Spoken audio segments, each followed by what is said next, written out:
Take that championship. Take this championship. Hang 'em high up. Kevin Owens, ladder match. Ladies and gentlemen, at the Royal Rumble, Kevin Owens will face Cody Rhodes for the undisputed WWE Championship in a ladder match.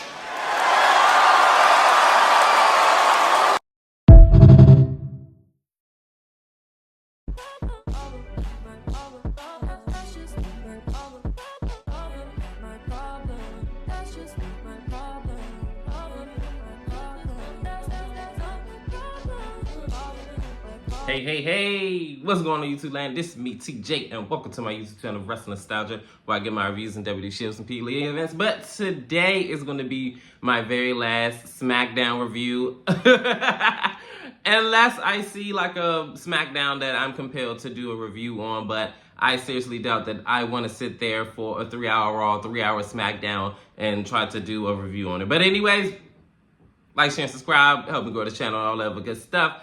And let's go ahead and get into my last review of SmackDown of the last year. Well, we opened up SmackDown with Nick Aldis, and he basically told Kevin Owens that if he doesn't retrieve that WWE Championship belt within a timely manner, which is tonight, that he's going to face repercussions and things of that nature. Then we go to our next segment, which is Naomi and Bianca, and basically Naomi said that I wanted to become a champion once I came back to the WWE. I didn't think that it was going to happen the way that it did, but I'm here, and I feel bad about what happened for Jade, and we're going to find out who did it. So this is when Bianca Belair says that I'm glad that if anybody that I could be tag team championship partners with, I'm glad that it was Naomi, and we're still going to find out who attacked Jade. So this is where Bayley comes out, because Naomi surprised her and said, yeah, we're going to go ahead and tag up with our unofficial tag team partner. And this is when Bayley says, hey, we're good. And this is when Bianca said, yeah, we're good. So as they're coming out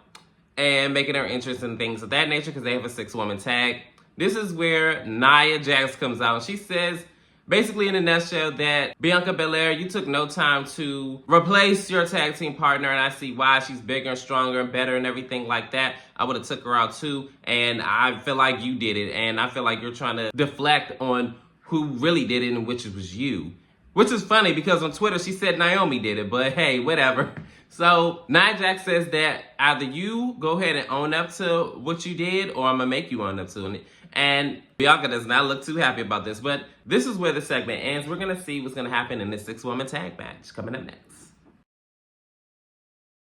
In our first matchup, it is Naomi, Bianca Belair, and Bayley versus Nia Jax, Tiffany Stratton, and Candice LeRae. So this match off starts off with, I believe it was Bianca and Tiffany, and they mix it up or whatever. And as Bianca Belair is going for a moonsault, she moves out of the way, and they're all on the outside like talking amongst each other, but they wind up getting tackled at ringside. And then we go to commercial break, and then I think the second half of the match, this is where the heels like dominated, which was Nia, Tiffany, and Candice.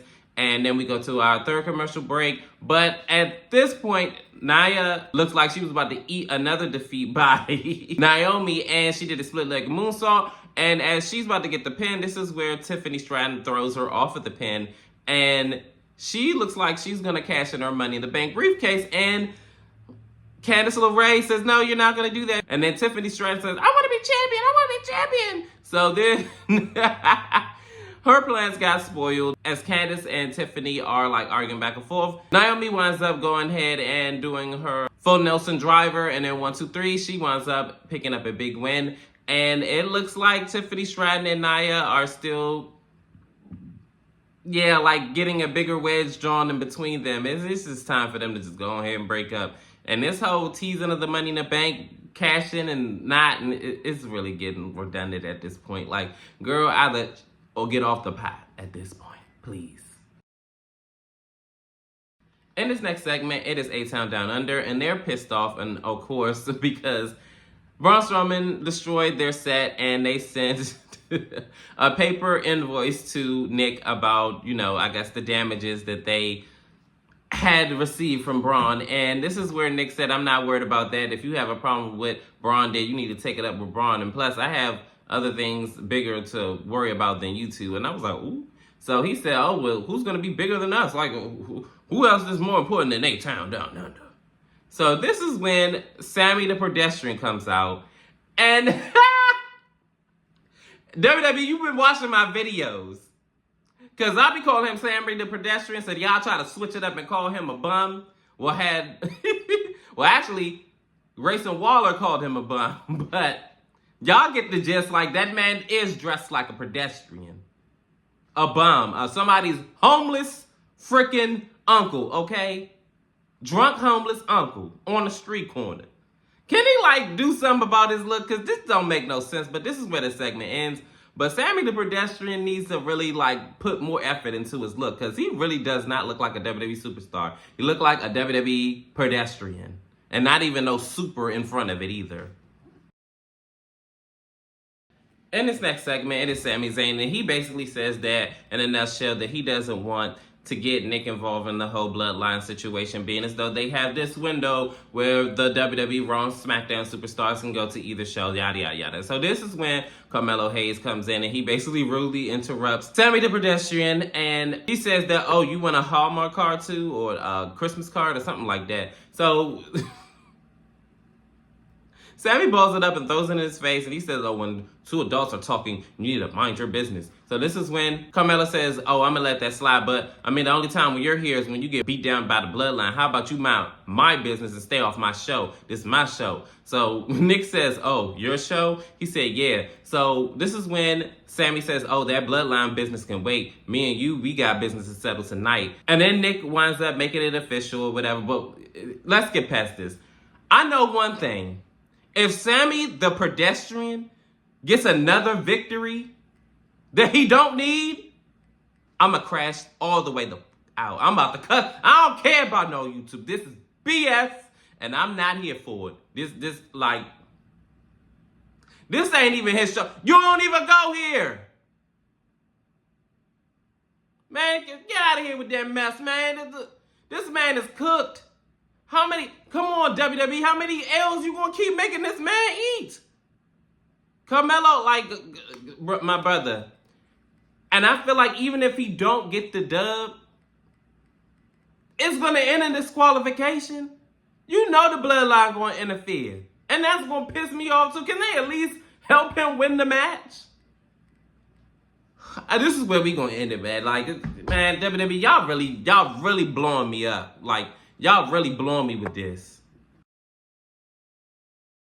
And this next matchup, it is Braun Strowman versus Austin Theory. And this first half of the matchup, Braun Strowman is, of course, overpowering Austin Theory. And he's pushing him around, just slamming him and everything like that. And then we go to commercial break. And then after commercial break, Austin Theory had the advantage in this half of the match.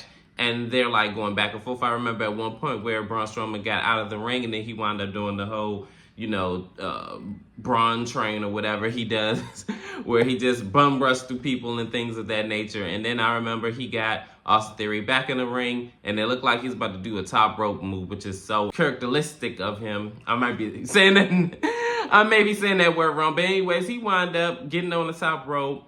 And he wound up getting distracted by Grayson Waller, but he wound up beating him up. And then it looked like Austin Theory was about to go ahead and hit the A-Town down. And I'm all like, what in the hell? Like, he is strong. I remember earlier in the match, he picked him up or whatever. So he's hella strong. But he wound up falling over. And then he got hit with the running power slam. And 1, 2, 3, Braun Strowman wins this match.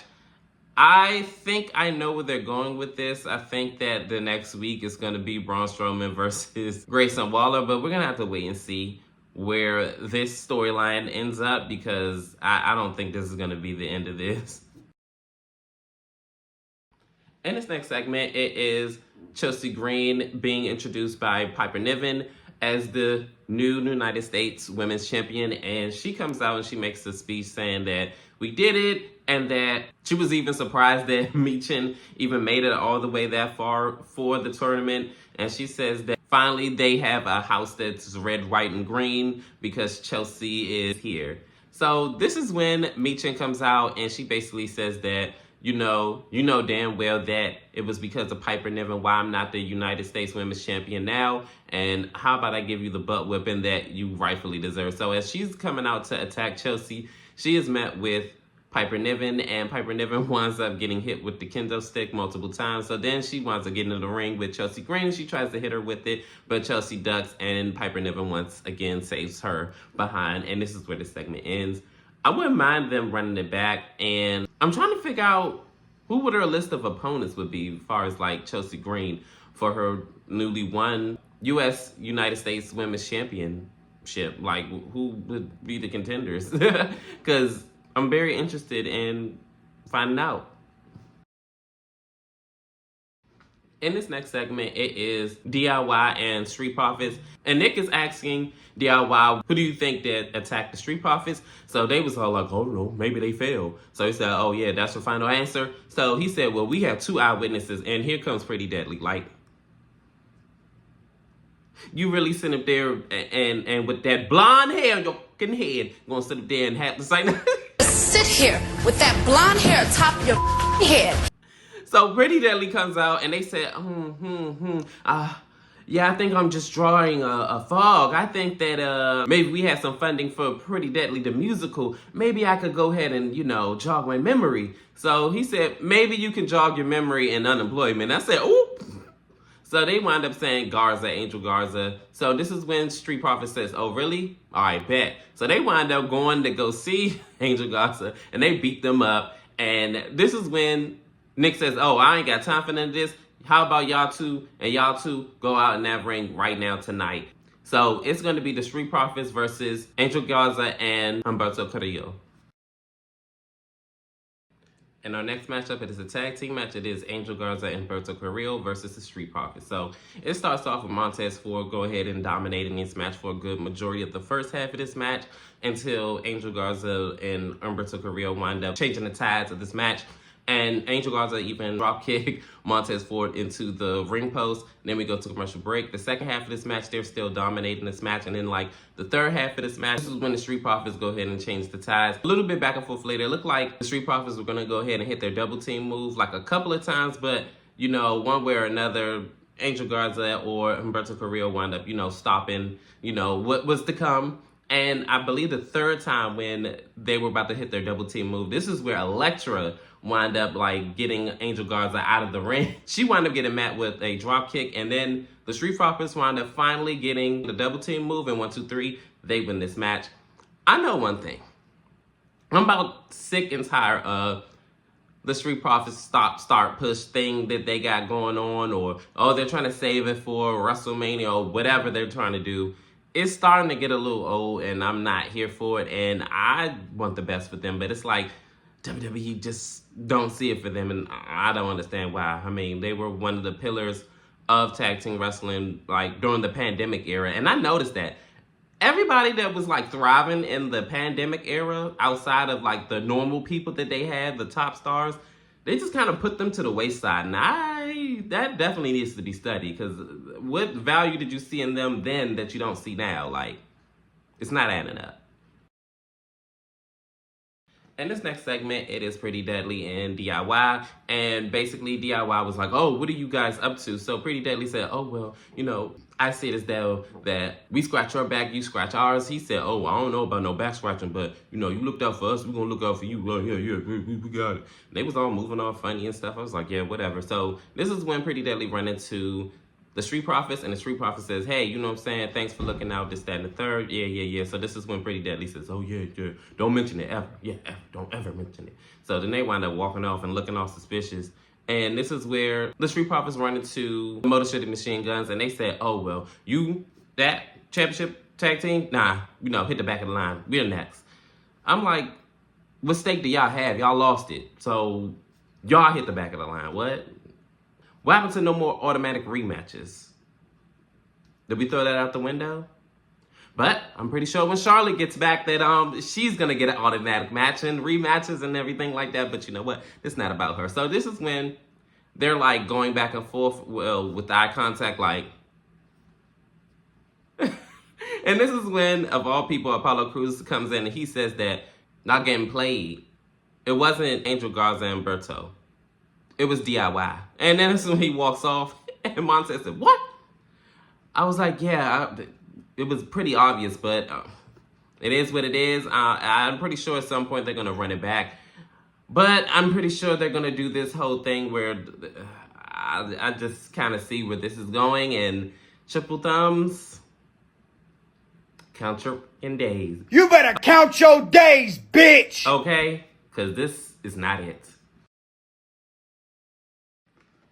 In this next matchup, it is Sami Zayn versus Carmelo Hayes. And this matchup starts off with them doing collar elbow tie-up, and they're like going back and forth with wrestling holds and things like that nature. And the first half of this match ends with Sami Zayn doing a backflip on the barricade onto Carmelo Hayes, and then we go to commercial break. And then they're like still battling back and forth. And towards the end of the match, it looked like Carmelo Hayes, after like he tried as best as he could to outbest Sami Zayn, it didn't work. Even when he tried to hit his first 48, he kicked out like 3 times, and then like he tried to hit his nothing but net, and he missed, and then he wound up getting out of the ring and just said F it. And right when Sami Zayn looked like he was about to get a count victory, Braun Strowman wound up coming out and trying to drag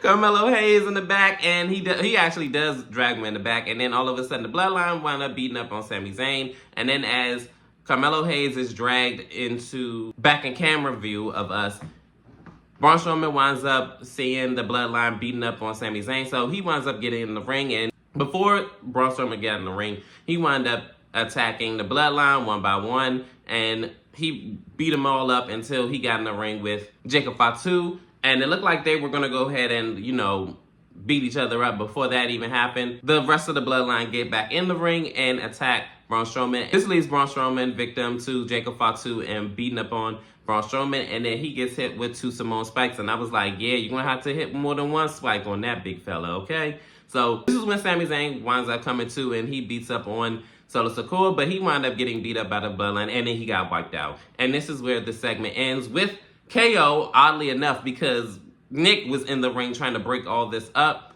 and KO wound up coming into the ring. I guess we're going to get an answer as to him, KO, relinquishing the WWE Championship or not, and we're going to see that next. In this next segment, it is KO, and basically, Nick says that give up the championship or else. So, KO says no, because this is the only bit of leverage that I have, and the only way that I'm going to give this up if Cody comes and takes it from me, and plus, I want a rematch because I got screwed out of it, and you know it, everybody knows it, all the fans in the back, all that other stuff, they know it. So this is when Nick says, look, I already told you this is not a negotiation, so either give me that championship, or you'll never step foot in the WWE ring again. So then, like, so this is when Cody's music hit, and I'm like, oh, brother, here we go. Oh, brother, this guy stinks! He said he basically does this for the fans and his daughters, his family, this, that, and the third, and everything like that. And, you know, you try to take me out in my career. And this is when KO said, oh, you do this for the career. So then this is when Cody said, shut the hell up. Shut up. I'm tired of you. You know what? You want a world title match? You got it. In a ladder match. These 2 championships on the line. So basically, it's going to be a ladder match.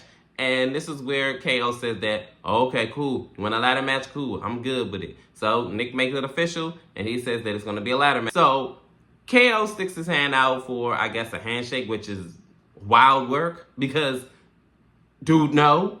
And Cody was all like, nah. So he wound up getting beat up by KO in the weirdest way. KO pushes Nick into Cody Rhodes, knocking him down, and then he wound up like kicking his neck and everything like that. And Nick is like, no, stop it right now, stop. And this is where the segment ends, where KO is all like, this is mine, I'm true champion, me. And all that was like, okay, somebody didn't take their meds. And this is where the segment ends. I'm a little invested into this, but only if KO wins that world title. Because I need that championship to be thotty a little bit. I'm sorry. I already know that KO is going to lose. And 9 times out of 10, Randy Orton is going to come back and probably cost him the championship. I'm pretty sure of it. Like, I could bet my bottom dollar. But we're going to have to wait and see if that does occur. Yeah, SmackDown overall was pretty decent. Comment down below. How did you feel about SmackDown? Did you like it? Did you love it? Did you hate it? Was Show on Earth the best? Comment down below, like, share, and subscribe. Help me grow this channel. Your love and support is definitely greatly appreciated and welcome. And peace. TJ, I'm out.